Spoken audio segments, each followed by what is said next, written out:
ना जाने काल की कर डारे, किस विध ढल जा पासावे। अर्जी नाते सरते मौत खुड़क दी, उनानू केड़ा हासावे। फिर उनसे पूछा, क्या आप कभी प्रसन्न नहीं होते, ऐसे कैसे जी रहे हो?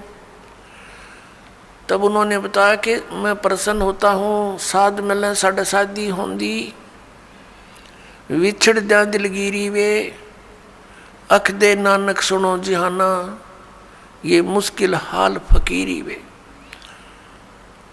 नानक साहिब जी कह रहे हैं कि जब मेरे भक्त, मेरी साध संगत यहाँ आती है सत्संग श्रवण करने के लिए, तो मेरी खुशी का कोई ठिकाना नहीं हो रहता। वो हमारे साथी है, वो हमारी खुशी है। और जब ये वापस जाते हैं संसार में यहाँ से, तो फिर मुझे दिलगिरी होती है, बहुत परेशानी, दुख हो जाता है, चिंता लग जाती है कि कहीं ऐसा ना हो ये मेरे बच्चों को, जिनको मैंने मुश्किल से मार्ग पर लाया है, सत्य बताया है, परमात्मा का सच्चा ज्ञान समझाया है, कहीं कोई काल, क्योंकि संसार में इस ज्ञान के जानने वाले व्यक्ति नहीं हैं। एक अकेला एक संत होता है जो सतमार्ग देता है, असंतों की गिनती नहीं होती। उनसे प्रभावित अन्य श्रद्धालु भी फिर उसी की बोली बोलते हैं, वही क्रियाएं करते हैं। तो नानक साहिब जी कहा करते कि मुझे फिर चिंता बन जाती है, कहीं मेरी फसल में कीड़ा ना लग जा, यानी कोई काल का दूत इनको भ्रमित ना कर दे, इनका जीवन नष्ट हो जा। कहते हैं साध मिले साढ़ा शादी होंगी, जब ये वापस आते हैं एज इट इज, तो मेरी खुशी का ठिकाना नहीं रहता कि परमात्मा की दया से अभी ये बचे हुए हैं। और विछड़ जा दिलगिरी वे, जब ये यहाँ से जाते हैं तब मुझे बड़ी परेशानी होती है, मुझे चिंता बन जाती है। क्यों बन जाती है? अख दे नानक सुनो जिहाना, मुश्किल हाल फकीरी वे। फकीरी में भक्ति, फकीर का अर्थ होता है सभी बुराइयों से हटकर सबका परित्याग करके भक्ति करे। तो जैसे भी बुराइयां कुरीतियां संतों ने हटाने की चेष्टा की, तो अन्य समाज ने उसको लगाने की चेष्टा की। तो जिस कारण से भक्त और संसार के अंदर सदा से ही विरोध बना रहा, क्योंकि संसार की जो रीतियां रिवाज हैं वो काल प्रेरित है, वो यही रहने की है। और संतों की मर्यादा इस काल की मर्यादाओं से हटकर है, वो भक्ति बाधक है।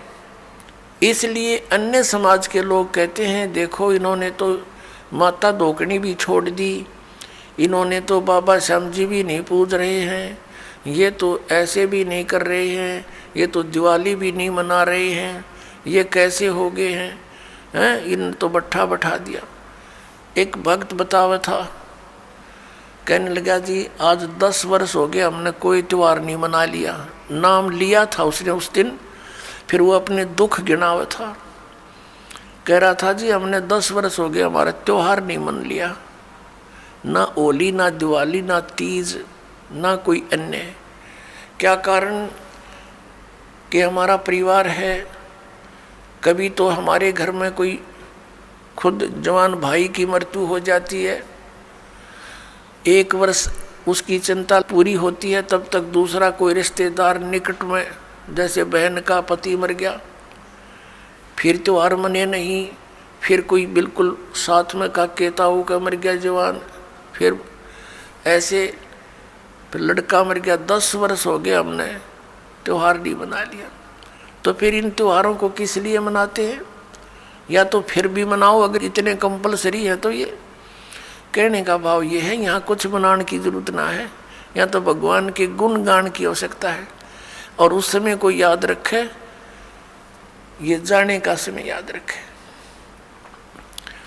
अब हम कितने मूर्ख बना रखे हैं। ये दास सत्संग करने जाया करता था, तो वहाँ ऐसे ही भक्तों के साथ हमारे जो एक आध भक्त नाम लेता, वहाँ पाठ करते, हम 2-3 दिन रुकते, तो एक व्यक्ति जैसे ही बुला लेते जी आज उस ज्ञान समझ लो, वो बुला ले उसको, वो बैठ कर लगा एंड बैंड बोलन। कहते भक्ति तो अपने मनमय होती है, गुरु बनाने से क्या भक्ति होती है, ले कर दे दे और करके खा ले, बस यही सब कुछ होता है। काफ़ी ऐसी ऐसी बातें करता रहा, समझाने की चेष्टा की, नहीं माना, क्योंकि उसका 10-15 किले एकड़ ज़मीन थी, अच्छा ट्यूबवेल ला रखा था खेतों में, तो उसने फिर क्या जरूरत थी, क्या आवश्यकता समझा था वो भगवान की, युवा शरीर था।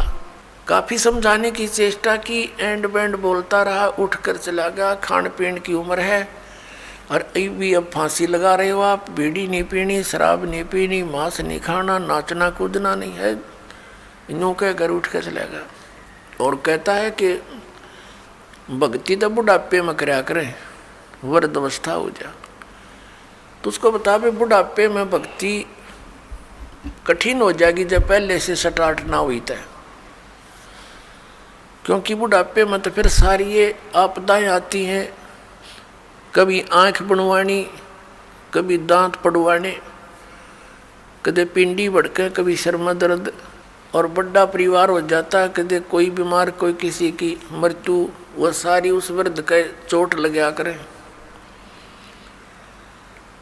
और कदे खांसी सतावे, कदे और 100 समस्याएं हो जाती हैं, उठ के बैठा जाना, और क्या पता वृद्ध अवस्था तक प्राणी जीवित रहेगा कि ना रहेगा।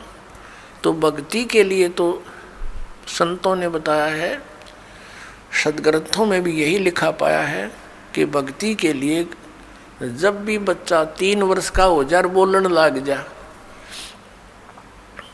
3 वर्ष के बालक को उपदेश दिला देना चाहिए, जैसा भी करे वो थोड़ा बहुत करता रहेगा। क्योंकि घर में जब चर्चा चलती है, मंत्र चलेंगे तो वो भी बोलेगा, अपने आप बोलता रहेगा, बच्चे को ज़्यादा असर होता है, प्रभाव बनता है। तो 3 वर्ष तक बच्चा माता पिता के आश्रित होता है। माता पिता ने दीक्षा ले ली, मर्यादा में रहेंगे तो परमात्मा उनके उस स्तर के बच्चों की भी रक्षा करेंगे, और फिर उन बच्चों को नाम से जोड़ देना चाहिए। तो फिर क्या देखा, 1 महीने के बाद फिर उसी गांव में, नगर में जाने का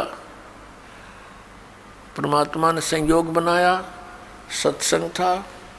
तो दूसरी बार जब दास गया, वहाँ पता चला कि वो व्यक्ति जो यहाँ वाद विवाद करे था, वो उसकी मृत्यु होगी। और मृत्यु भी कैसे होगी, कैसे हुई, बड़ी दर्दनाक तरीके थे।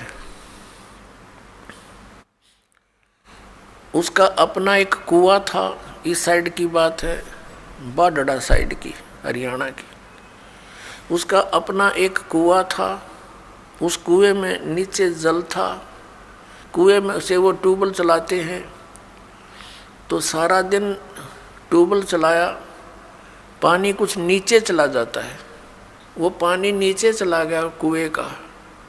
और वो स्नान करने के लिए वो क्या करता था, उस कुएं में ही उसने नीचे पत्थर की पैड़ी सी लगा रखी थी, उन पर बैठकर स्नान करता था। जब कुएं का पानी भरा होता था तो वो ऊपर की पैड़ियों पर बैठकर वहीं नहा लेता था।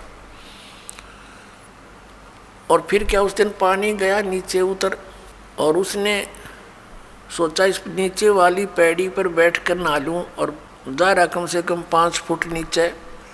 उसने ध्यान किया नहीं, वो नीचे जाया तो उस पैड़ी पर काई लगी हुई थी, पैर फिसल गया और कुएं में गिर गया।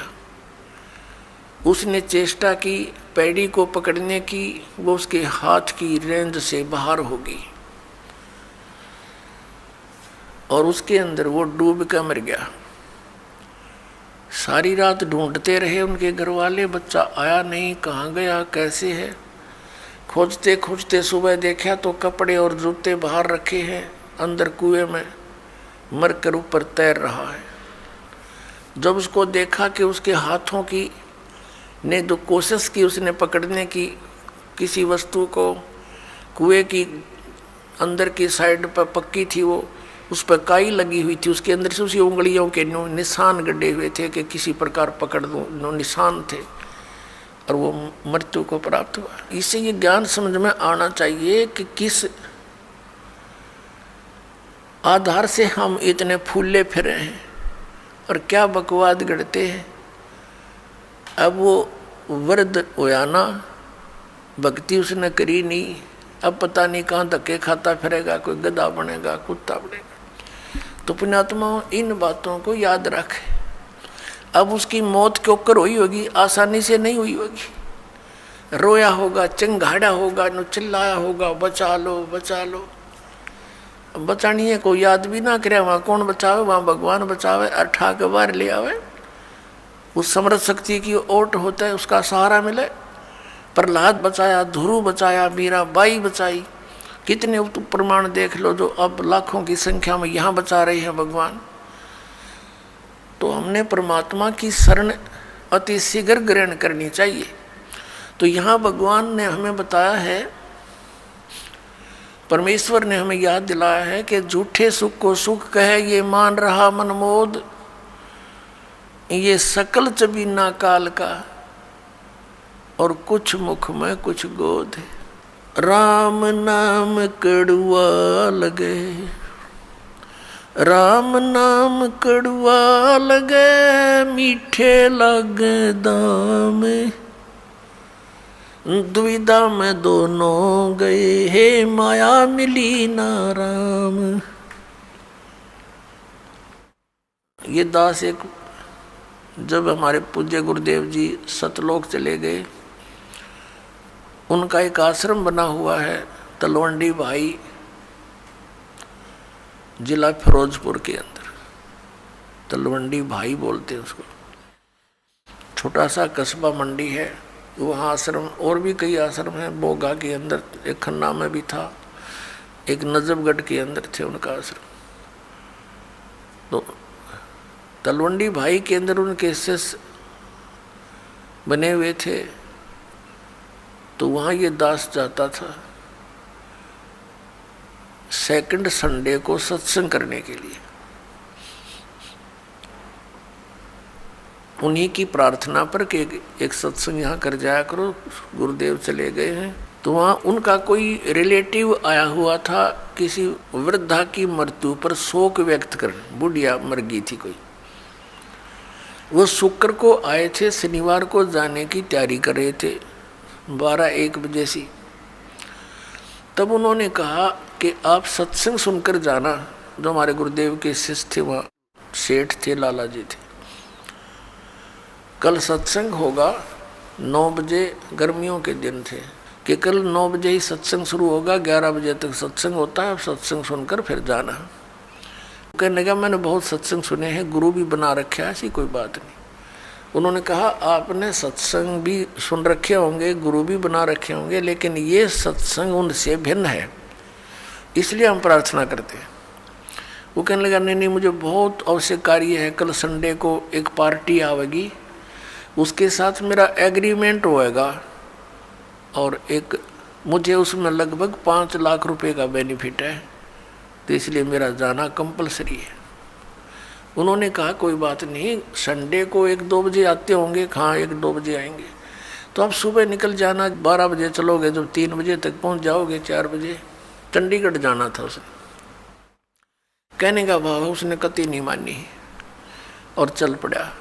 पूरा परिवार था, यानी 4 सदस्य थे घर के, वो 2 पति पत्नी, 2 उनके बच्चे। अम्बाला के पास आकर के एक ट्रक खड़ा था, बजरी से भरा हुआ, और उसके पिछले टायर निकाल रखे थे, जैक ला रखा था, और उसने तो 5 लाख दिखाई दे थे, अनुबंध एग्रीमेंट दिखा था और कुछ ना दिखा। पूरी स्पीड से जा रहा था, मारुति कार थी, उस ट्रक के नीचे घुस गए। प्रथम तो वो लागते मर लिए होंगे, रही खी कसर काट दी और जय कट गया, और पूरा लोडेड ट्रक उनके ऊपर पड़ गया। वहीं पर एट द सपोर्ट 4 मर गए। अब चाट ले उस 5 लाख ने, सर पैदल ले। अब परमात्मा कहते हैं जो काम करने का था उसके तो निकट भी नहीं आते, सारा दिन यही गोबर के बूंद की तरह इसने इकट्ठा करने पर लगे रहते और ये यहीं रह जाता है। तो यहाँ परमात्मा कहते हैं राम नाम कड़ुआ लागे मीठे लागे दाम, और दुविधा में दोनों गए ये माया मिली ना राम। इसलिए परमात्मा हमें याद दिलाते हैं, मात पिता मिल जाएंगे 184 माँ, सतगुरु सेवा और बंदगी भाई फेर मिलन की ना। जिस परिवार को तू अपना जानकर और इसी के पालन पोषण में और इन्हीं की लोक लाज में भगवान से दूर रह रहा है भोले आत्मा, ये माता पिता तो तुझे अन्य शरीरों में भी मिल जाएंगे। कुत्ते के यहाँ जन्म होगा वहाँ माता पिता, गधे के घर जन्म होगा तेरा वहाँ माता पिता, बस पक्षी बनेगा वहाँ माता पिता, और अन्य फिर मनुष्य जीवन भी प्राप्त होगा फिर भी माता पिता। माता पिता मिल जाएंगे 184 माँ, और सतगुरु सेवा और ये बंदगी ये भक्ति भाई फेर मिलन की ना। अब परमात्मा फिर कैसी गहरी चोट इस आत्मा का लगाते हैं ताकि या कुछ फड़फड़ी ले ले, कुछ जाग जा, कुछ असर हो जाए इसका कुछ। ये एंटीबायोटिक है, ये कैप्सूल समझो परमात्मा की वाणी जो आत्मा को झंझोड़ कर धर देगी। और इसके ऊपर जो तीनों गुणों का ये नशा बना हुआ है या भांग पी रखी है काल के इस झूठे सुख की, इस त्रिगुणमयी माया की, इसे मिलने वाले लाभ की, तो या उतरन लग जाएगी, कुछ कम हो जाएगी, इसका नशा उतरेगा आपको। परमात्मा कहते हैं कबीर ये माया अटपटी और सब घट आन अड़ी, किस किस न समझाऊं या कुएं भांग पड़ी।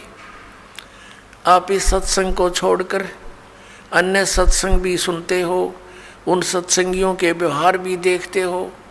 नाम सत्संग का कर्म सारे वही जो आम जन साधारण किया करता है, इसलिए समाज में कुरीतियाँ ना घट करके बढ़ती ही चली गई।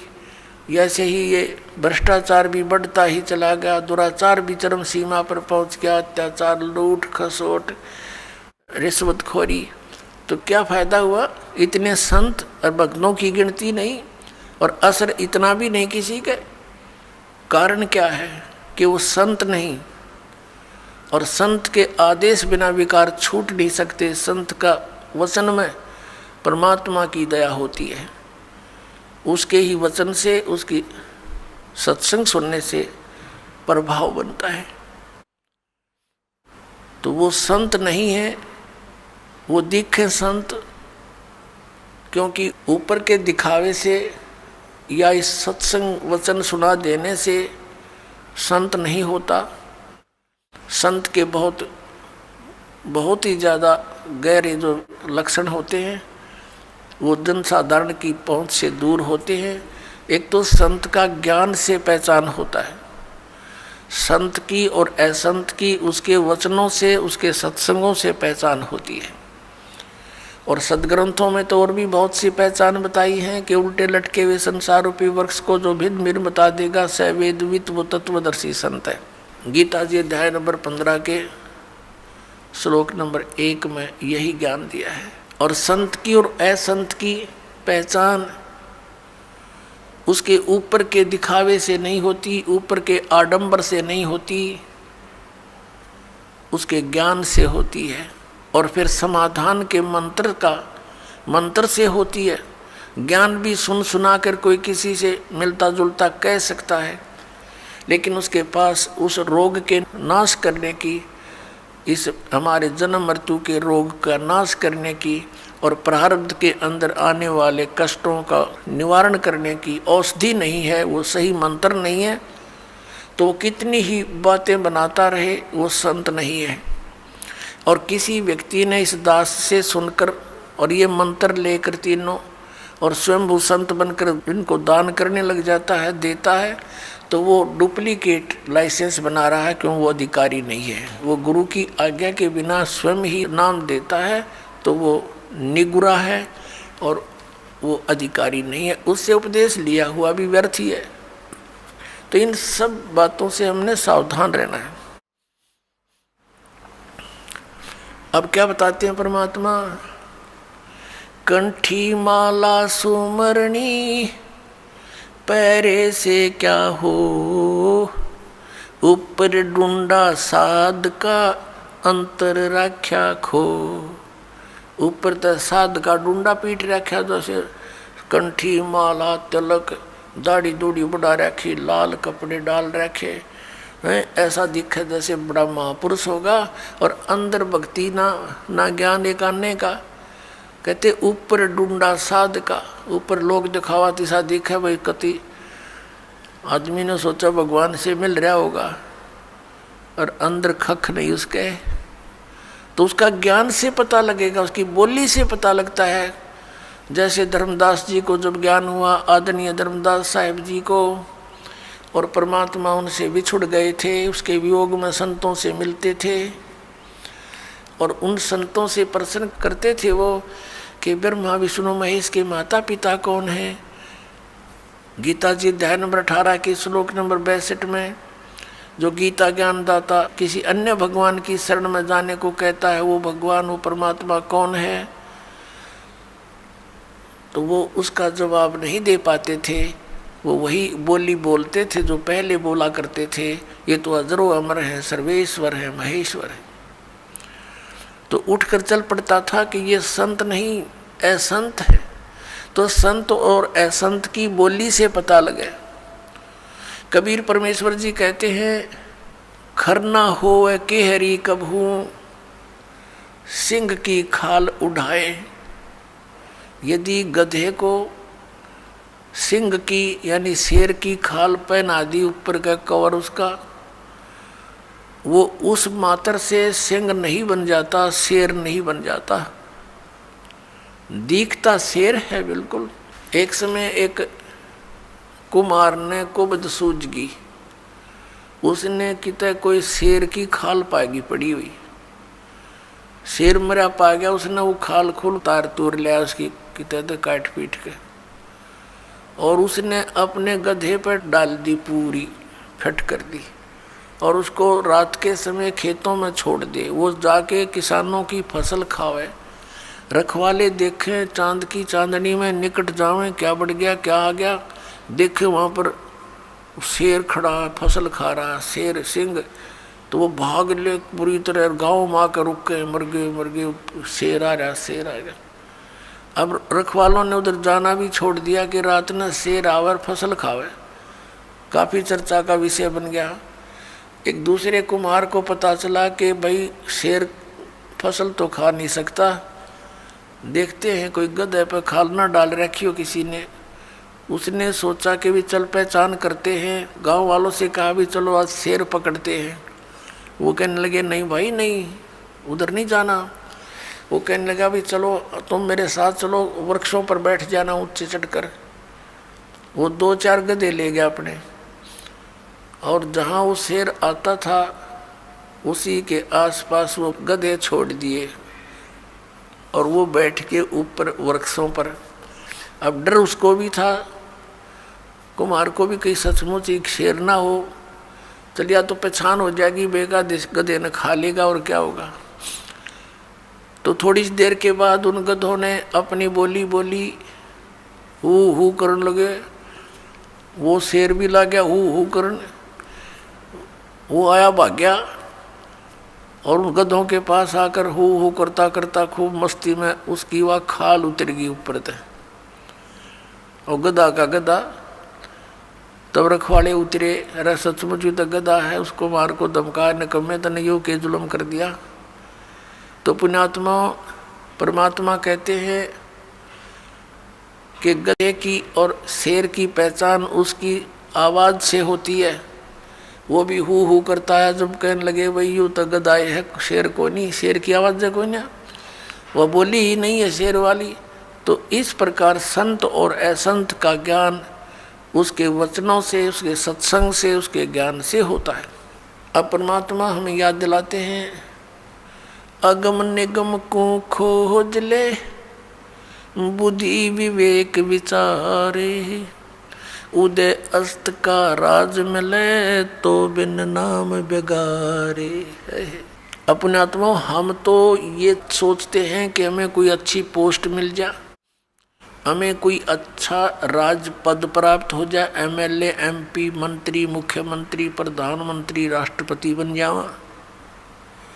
अब परमात्मा हमें क्या याद दिलाते हैं कि जिस वस्तु की तुम चाह कर रहे हो, ये मनुष्य जीवन की चाह नहीं है, ये तो बालकों का खिलौने हैं, बच्चों की चाह है, इस टाइप की भक्तों की इच्छा नहीं होती। उसके साथ साथ आप जी ने इसको गहराई से विचार करना होगा, सोचना होगा। जैसे एक पोलैंड देश का पूरा कैबिनेट, पूरा मंत्रिमंडल, जिसमें 96 व्यक्ति थे, एक जहाज में बैठ के, और किसी और अन्य मंत्री कोई मर गया था, उसका शोक व्यक्त करना थे, मुंह काट जावा थे उसकी, और वो उनका वायुयान दुर्घटनाग्रस्त हो गया। 96 के 96 मर गए, जिसमें से 85 तो वो मंत्रिमंडल के सदस्य थे, बाकी वो जहाज वाले कुछ एक दो होंगे। अब उनकी कितनी इच्छाएं होंगी, उन्होंने क्या क्या योजनाएं बना रखी होंगी। परमात्मा कहते हैं जो काम करने का था उसने स्टार्ट भी ना करते इन बकवादों में जीवन खो दिया, मनुष्य जीवन। आप यहाँ देखते हो, एक बार हरियाणा के एक मंत्रिमंडल ने शपथ ली, उसके 2 मंत्री एक ही हेलीकॉप्टर में दुर्घटनाग्रस्त हो गए। शपथ ली थी, 2-4-10 दिन हुए थे बनाने और खत्म हुए।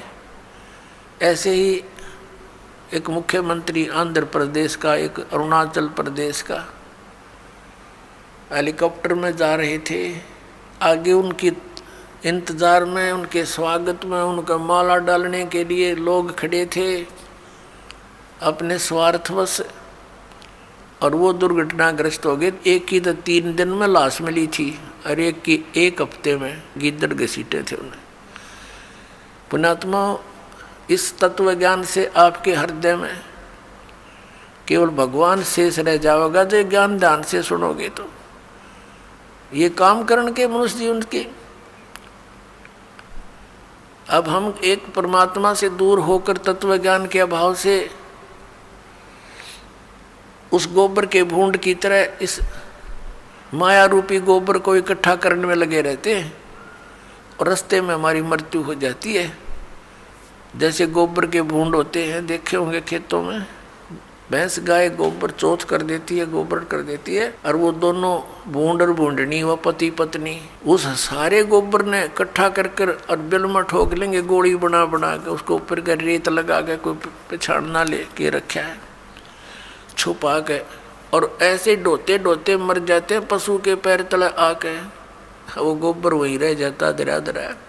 तो ये माया जोड़ जोड़ के बैंक भर दिए, अरे गधा बन के सैर सपट्टे करते फिरेंगे, जिनके पैसे लिए ये जैसे राजा लोग हैं, मंत्री है, मुख्यमंत्री, अन्य मंत्री, या कोई राजपद पर बैठे हैं, कर्मचारी अधिकारी हैं, ये जनता के टैक्स से मौज मार रहे हैं और कर लगा रखा जनता पे, जिसमें गरीब आदमी भी अपने 10 नौहों की कमाई से कुछ करता है, वो भी टैक्स में जाता है, और उस पर ये मौज करते हैं।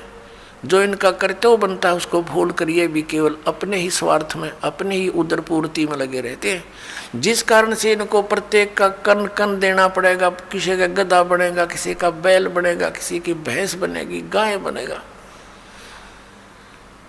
परमात्मा कहते तुमने उस दरगाह का मैल नहीं देखा और धर्मराज के तिल तिल का लेखा। जैसे एक गवर्नर था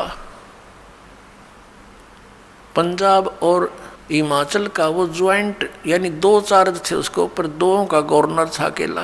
वो रिटायरमेंट पे था, 1-2 वर्ष रह रहे थे। उसने सोचा पहाड़ी क्षेत्र में हिली स्टेशन पर बहुत बड़ा बंगला बनाऊंगा और बुढ़ापे में वहाँ ठाठ से रहा करूँगा, शुद्ध वायु होगी, सैर सपट्टे वहाँ कराया करूँगा। उस उद्देश्य से 3 करोड़ रुपये लेकर हेलीकॉप्टर में वहाँ के कोई अच्छे बड़े प्लाट का, बड़े जमीन का वो रजिस्ट्री कराने चला था। 3 करोड़ रुपये उसने हेलीकॉप्टर में रख रखे थे।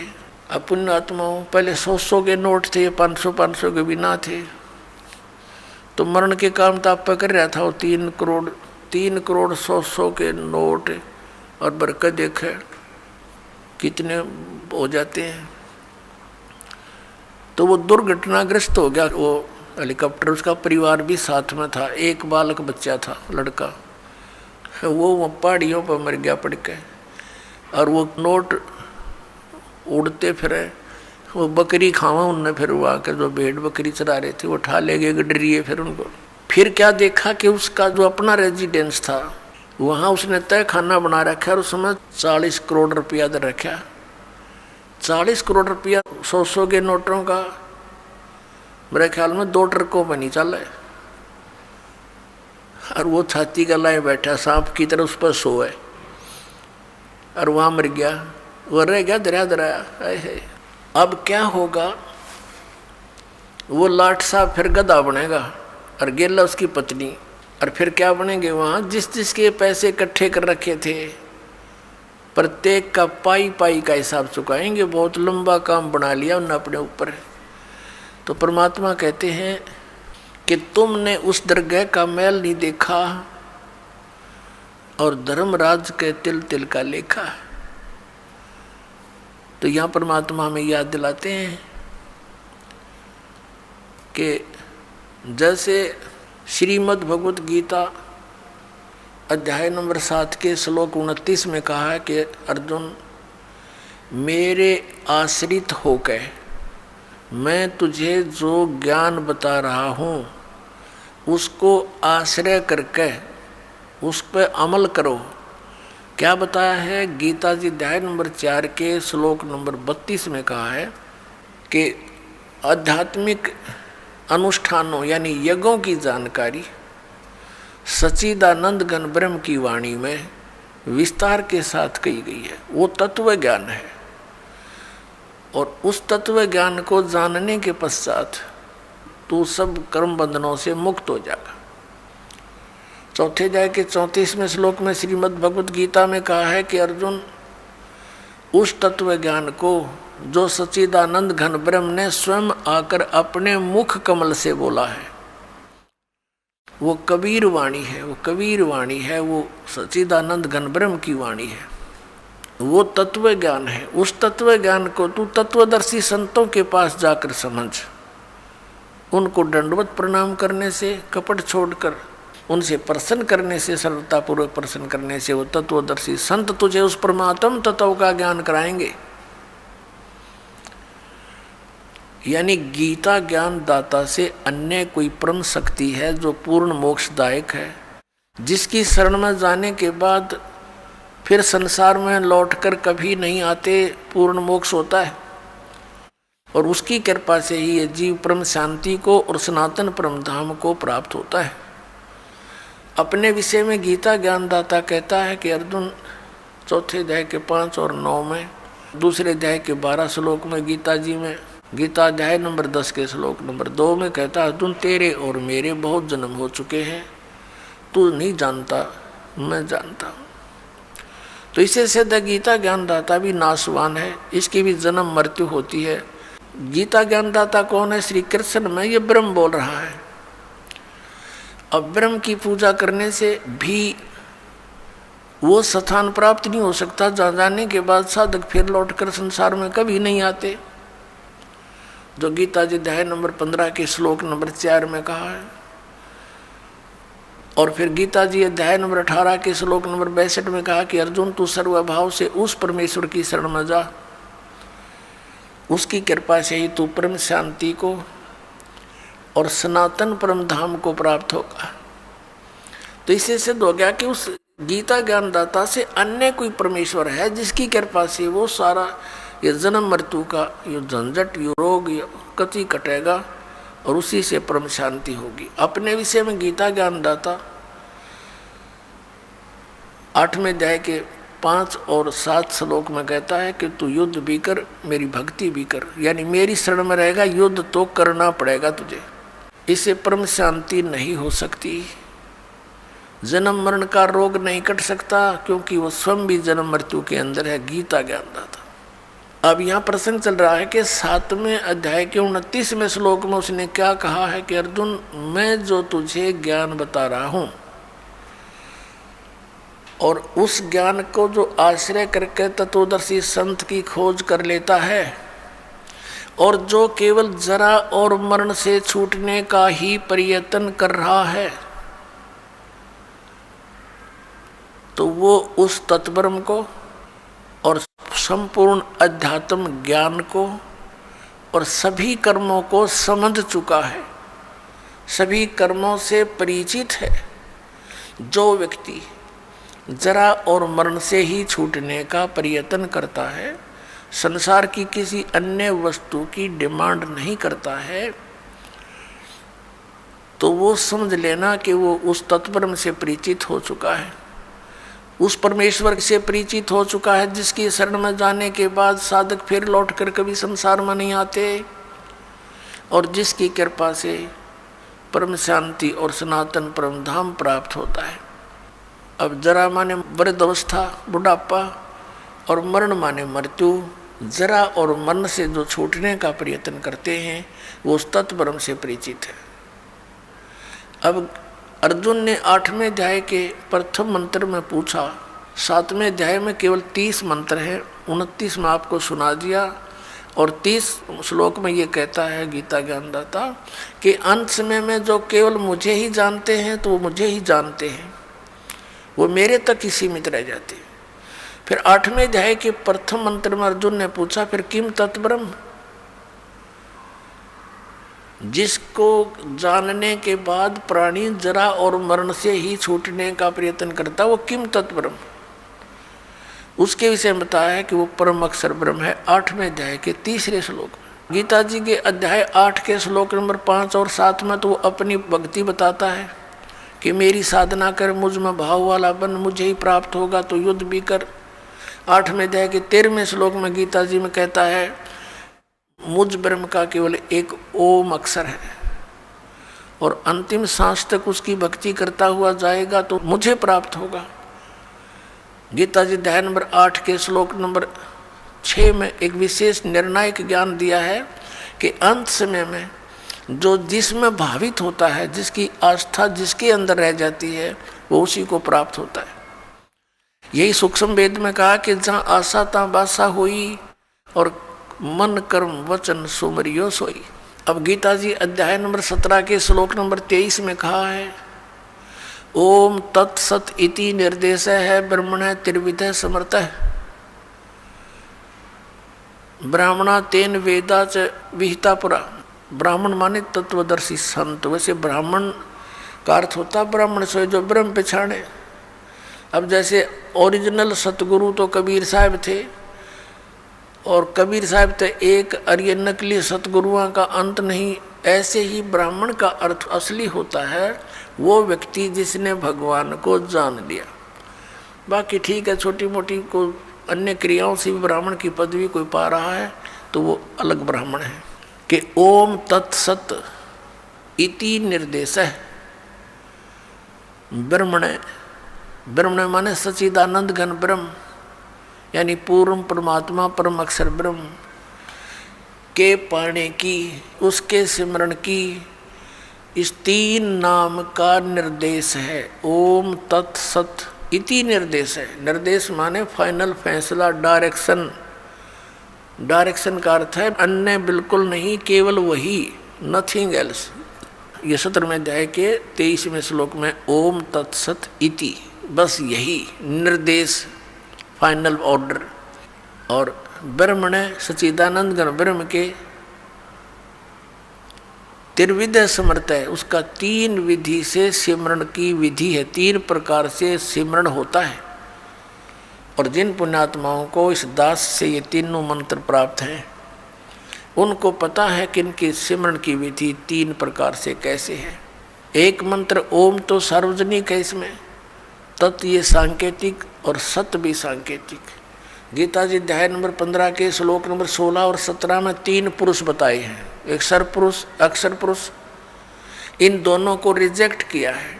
ये और इनके अंतर्गत जितने प्राणी हैं, इन भगवानों के पुरुष माने प्रभु, इन स्वामियों के अंतर्गत जितने प्राणी हैं, और ये स्वयं भी नाशवान हैं, जीव आत्मा किसी की नहीं मरती। 15वें अध्याय के फिर 17वें श्लोक में तुरंत कहा है, उत्तम पुरुष है तू अन्य परमात्मा इति उदाहरते, कि इन दोनों से गीता अध्याय 15 के श्लोक 16 में वर्णित सरपुरुष और अक्षर पुरुष, इन 2 प्रभुओं से उत्तम पुरुष, इनसे श्रेष्ठ पुरुष तो कोई और ही है, अन्य ही है। यह परमात्मा इति उदाहरते, कहते हैं उत्तम पुरुष तू अन्य परमात्मा इति उदाहरते, यह लोकतरम आविश्य विवर्ती अवैश्वर है। और वही परमात्मा कहा जाता है, वो श्रेष्ठ भगवान तो इन दोनों से कोई और है, सर पुरुष और अक्षर पुरुष से। वो कौन है? वो परम अक्षर पुरुष है, वो परम अक्षर ब्रह्म है। परम अक्षर पुरुष कहो चाहे परम अक्षर ब्रह्म कहो, सर पुरुष कहो चाहे सर ब्रह्म कहो, अक्षर पुरुष कहो चाहे अक्षर ब्रह्म कहो। गीता जी अध्याय नंबर 8 के श्लोक नंबर 3 में जिसके विषय में कहा है, वो परम अक्षर ब्रह्म है, उत्तम पुरुष है तू अन्य परमात्मा इति उदाहरते है। ये लोक तरम आविश्य विवर्ती, जो संसार रूपी वृक्ष की जड़ है, वो मूल मालिक है, जो सबका पालन पोषण करता है, जो तीनों लोकों में प्रवेश करके सबका धारण पोषण करता, वो वास्तव में अविनाशी परमात्मा है। अब प्रसंग चल रहा है 8वें अध्याय के 5 और 7 मंत्र में। गीता ज्ञानदाता अपने विषय में बता रहा है कि मेरी भक्ति कर मुझे प्राप्त होगा, लेकिन ओम नाम का जाप कर, ओम नाम से जो परम गति होगी वो ब्रह्मलोक प्राप्ति है। ब्रह्मलोक में गए प्राणी फिर वापस आते हैं, जन्म मृत्यु में रहते हैं। और गीता ज्ञानदाता स्वयं भी कहता है, मेरे भी अर्जुन तेरे भी बहुत जन्म हो चुके, तू नहीं जानता। तो इससे पूर्ण मोक्ष और सनातन परम धाम और परम शांति नहीं हो सकती। गीता जी अध्याय नंबर 17 के श्लोक 23 में ओम तत्सत तीनों भगवानों के मंत्र हैं, सरपुरुष, अक्षर पुरुष और परम अक्षर पुरुष के। सर्वब्रह्म, अक्षर ब्रह्म और परम अक्षर ब्रह्म। तो सर्वब्रह्म कहो, इसको सीधा ब्रह्म भी बोल देते हैं, इसको ज्योत स्वरूपी निरंजन काल भी कहते हैं। इसका ओम मंत्र है, यो तो इसने डिक्लेयर कर ही रखा है। अब उस परमात्मा को पाने की ये 3 मंत्र की साधना है या पूजा नहीं है, या साधना है। जैसे जल पानी नीर, जैसे दंदन सतगुरु वाले देते 3 मंत्र, अकाल मूर्त सब स्वरूपी राम सतपुरुष, ये तो पाना है हमने, इसको तो खोजना है। जैसे जल पानी नीर करता रहे, पानी का पता है पृथ्वी में जल है, वो मिले कैसे, उसके वो साधन खरीदने पड़ेंगे, लाने पड़ेंगे, बोकी मारनी पड़ेगी, सांस उस वास की। ये 2 मंत्र का ओम और तत् ये सांकेतिक है, ये अक्षर पुरुष का मंत्र है जिसको परब्रह्म भी कहते हैं। तो इन दोनों मंत्रों का श्वास उश्वास से जाप करना होता है। ये सांस उश्वास की बोकी लगेंगी और फिर वो क्या होगा, जैसे बोकी का काम है पाइप को जल तक पहुंचा देना, इन दोनों से जल बाहर नहीं आएगा, मिलेगा नहीं। फिर तीसरा हैंड पंप लगाना पड़ेगा उस जल को बाहर निकालने के लिए, प्राप्त करने के लिए, वो भी सेवा पूजा है।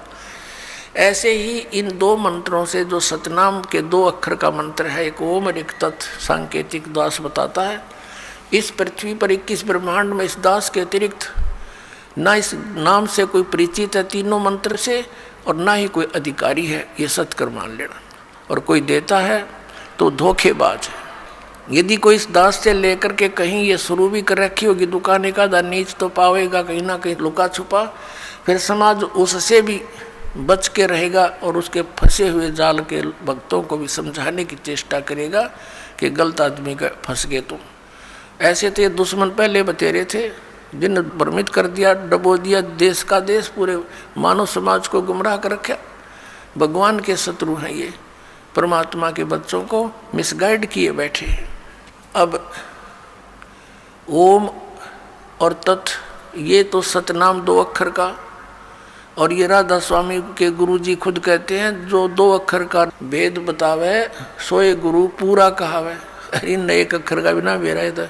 5 नाम काल के 5 उनका जाप करते हैं, जिस कारण से इनका मुखिया भी भूत की योनि प्राप्त किए हुए हैं और अपनी से सैबुकी में बढ़कर प्रवेश करके हुक्का पीवे और चूरमा खावे, रोटी खावे। अब खा यहीं पर खा धक्के, क्योंकि संत मिले नहीं और पिछली पुण्यकर्मी प्राणी थे ये महात्मा। आगे चार्जर ठीक मिला नहीं, सतभक्ति मिली नहीं, पिछली बैटरी डिस्चार्ज होगी, पुनक्सीन हो गए, भूता बनना था। फिर करोड़ों लोगों को गुमराह करने का दोष सिर पर रख ले गया, वो तो दुर्गति इसकी न्यारी होगी। ये सत्कर्माना पुण्यात्माओं, दास का कोई उससे भाई बंटवारा ना, कोई किसी चीज़ का हिस्से में साझा नहीं, वह उसको उनको कोई झूठ बोल कर जनता को अपने पीछे लगा कर उनका कोई हिस्सा लेता हूँ, नहीं। परमात्मा ने इस दास को वो ज्ञान दे दिया जो किसी के पास नहीं। इसके बिना जीव का कल्याण कति नहीं। परमात्मा के बच्चे अपना जीवन नाश कर रहे हैं। मुझे बहुत रोना आता कई बार बैठ कर के कौन सी साइड से समझाऊं। भगवान आप पर दया करिए, अपने बच्चों को आपने ये शुरुआत की है तो इसको पार भी लगाना। परमात्मा हम जीवों के बस का नहीं है, इतने बड़े मिशन को सफल करना, आप ही दया करियो। तो पुण्यात्मा जो प्रसंग चल रहा है कि जैसे हैंड पंप लगाया, बोकी पहुंच गई, पाइप भी नीचे चलेगी, बोकी का काम हो गया पूरा। अब पाइप जो है उसके ऊपर एक हैंड पंप लगाना पड़ेगा। अब वो हैंड पंप को भी फिर उसकी पूजा है, उसका सिमरण करना है, वो सारनाम है, ये सतनाम है 2 अक्षर का, एक ओम और तत्, और सत जो है ये सांकेतिक है, ये सारनाम है। तो ये पूरे प्रोसीजर का सिमरण करने से पूरा सिस्टम जब सिमरण लगेगा तो पूरे सिस्टम से पानी बाहर आएगा। तो हम पूजा नहीं करते, ये पूजा तो हम जल की करते हैं, हैंडपंप लगाए हैं, जल की पूजा कर रहे हैं। उस वस्तु को प्राप्ति के लिए जो भी हम साधन अपना रहे हैं वो तो साधन है। तो ऐसे ये साधना है उस परम अक्षर ब्रह्म के पाने की। ओम तत्सत इति निर्देश ब्रह्मण है तिर्विधय समर्थ है, उस सच्चिदानंद घन ब्रह्म के सिमरण की, उसको प्राप्ति करने की ये 3 मंत्र का निर्देश है। तो अब गीता जी अध्याय नंबर 8 के श्लोक नंबर 7-5 के अंदर तो वो अपने विषय में कहता है मेरी भक्ति कर मुझे प्राप्त होगा, लेकिन जन्म मृत्यु तेरी भी रहेगी मेरी भी रहेगी। गीता जी अध्याय नंबर 8 के ही श्लोक नंबर 8, 9, 10 में गीता ज्ञानदाता कहता है कि उस परम अक्षर ब्रह्म आदि पुरुष परमेश्वर की भक्ति करने वाला उसी को प्राप्त होता है।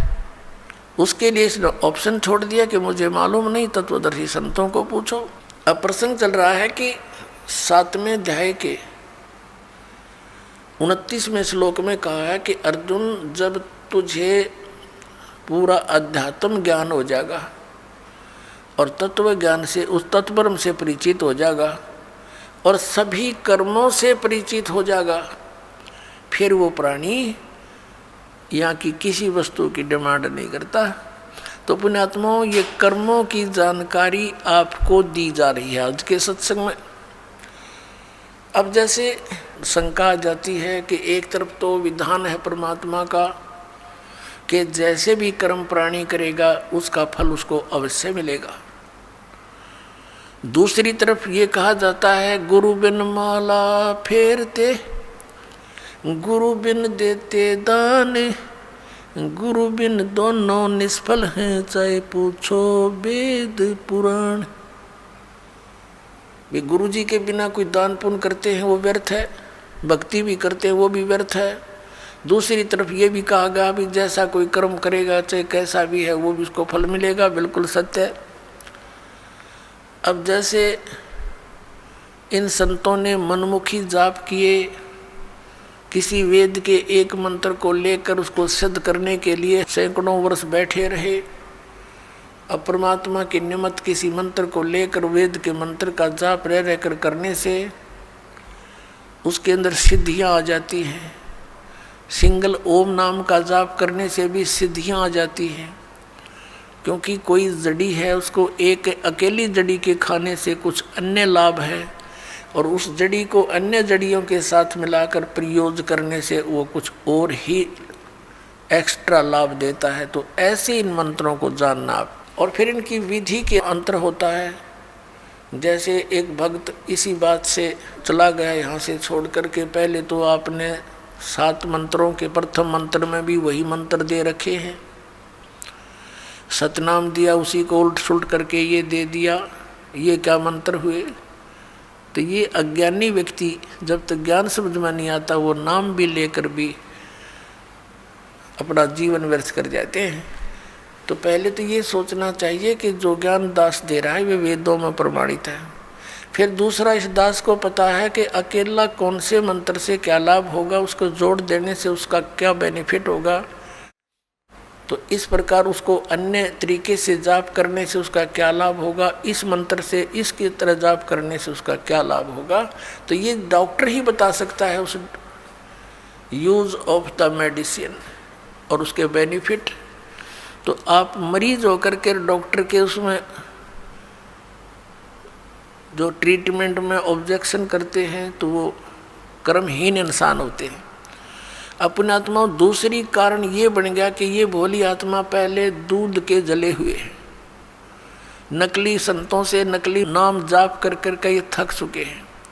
अब इनको ये भी हो जाता है कि कहीं यहाँ भी हम ऐसे ही डले ढोते रहें।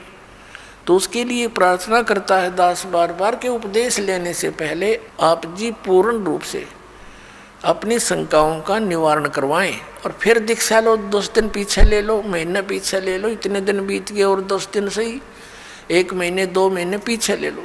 और जब उपदेश लेने के बाद फिर गुरुजी के वचनों में अविश्वास होना, ये आपका दुर्भाग्य होगा। इस दास के एक भी वचन पर आपको किसी भी प्रकार का अविश्वास नहीं होना चाहिए, ये ब्लाइंड फेथ करना पड़ेगा। और आप जी ने ब्लाइंड फेथ किया क्योंकि उन नकलियों के पास किया, उन्होंने आपकी भावना का, आपकी श्रद्धा का, आपके डिवोशन का दुरुपयोग किया। उनको ज्ञान था नहीं। आप जी पूरे मानव समाज ने ये सोचा गुरु जी जो कहते हैं वो सही होता है। अब वहाँ दूध के जड़े हुए, अब यहाँ छाछ को भी फूंक मारने लग गए तुम। तो पहले उसको टेस्ट कर ले, बाद में ऑब्जेक्शन करें। यानी नाम लेने के बाद फिर मन में दोष आता है तो आप नाम रहित हो जाते हो। ये बहुत भयंकर और नाजुक दौर होता है इस भक्ति का। और काल ये चाहता है, उसने इसीलिए तो सारा जुगाड़ जोड़ रखा, नकली नरेश संत बना दिए। इंद्रादास स्वामी, धन धन सतगुरु, जय गुरुदेव, और ये विनोद वाला, और ये जगमाल वाली वाला, ये सतपाल जी महाराज, और ये तेरे बाल योगेश्वर, और यह साराम उड़े निरंकारी, ये देश का देश धका दिया काल ने और खक नहीं इनके पास। और यहाँ दास ने गला पड़ा लिया। 15 साल हो गए रह रहकर इस ज्ञान को सुनाते। आपके इसी ज्ञान को सुनाने के कारण आप तक सत्य को पहुँचाने के लिए इस दास के ऊपर कितने बुरे आरोप लगाए गए, जेल में डाल दिया, क्रोथा कांड करवा दिया इन दुष्ट लोगों ने, क्योंकि इनकी रोजी रोटी बंद हुई थी। ठीक है, दास ने तो हथेली पर जान दर रखी है। भगवान का आदेश हो गया कि बेटा उठा दे ढूंढा और मैं तेरे साथ रहूँगा। तो फिर अब जो भी होगा, अब तो या तो ये नकली रहेंगे या दास रहेगा।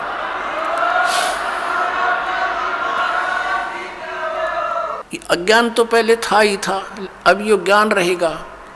एक का रहेगा, दूसरा नहीं रहेगा संसार में। आप देख लेना, कुछ ही दिनों की बात है।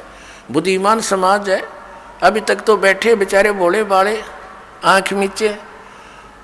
और जब इनको ज्ञान होगा, कौन मरेगा वहाँ, अपना फांसी कौन लगवाएगा, तुरंत भाग आएंगे वहाँ से कि रिश्तेदारी टूटे तो टूटो 100 बार। तो कहने का भाव ये है कि जो उद्देश्य लेकर हम आए उसको पूरा करना पड़ेगा। तो प्रसंग जो चल रहा है कि वहाँ तो लाखों लोग करोड़ों की संख्या में इकट्ठे हो गए चंद दिनों में, और यहाँ देख रहे कितना संघर्ष कर रहा है ये दास, और कितने जिन बच्चों को पुण्यात्माओं को ज्ञान हुआ वह भी अपने बहन भाइयों को, रिश्तेदारों को, दूर देश वालों को और संदेश देना चाहते हैं। हमारे साथ कितना ये अत्याचार किया जा रहा है। जैसे यहाँ हरियाणा में क्रोथा कांड करा के हमें जेल में ठोक दिया, क्रोथा आश्रम छीन लिया, तहस नहस कर दिया, झूठी अफवाहें फैला दी, गुंडा है, बदमाश है। वहाँ ऐसे होता था ताकि सब जनता उनसे नफरत करे और साथ में जितने उनके शिष्य हैं वो भाग जाएं। ऐसा गंदा व्यक्ति है रामपाल। तो मेरे बच्चों को मेरा पता था, क्योंकि वो तो मेरे सीने पर रहा करते थे। वो एक भी टस से मस नहीं हुआ और ना ही हो सकता। और जितना अब जहाँ भी प्रचार करने गए हमारे बच्चे मध्य प्रदेश में, वहाँ पर ठोक दिए जेलों में। लेकिन ये बेपरवाह हैं, ये तो और दूनी उमंग से गए, क्योंकि उनको मालूम है हमारे साथ भगवान है, सत्य है, सभी बहन भाई हमारे हैं। ये काल प्रेरणा से ही विरोध कर रहे हैं। तो पुण्यात्माओं, ये संघर्ष आप जी ने सब न करना पड़ेगा मिलकर। जब ज्ञान हो जाएगा, लड़ना नहीं है किसी से, लड़ने से तुम्हारा मिशन फेल हो जाएगा। कि किसके साथ लड़े, वो भी तो अपने बच्चे भाई बहन हैं, सभी मजहब धर्मों के, क्योंकि हम एक पिता की संतान है। ये हृदय से सोच लेना, फॉर्मलिटी मत समझना। सच्चाई ये है, हम किसके साथ मरे। परमात्मा आए थे कबीर जी, उनके साथ कितना अत्याचार किया था और किसी को उन्होंने एक शब्द भी अप नहीं बोला।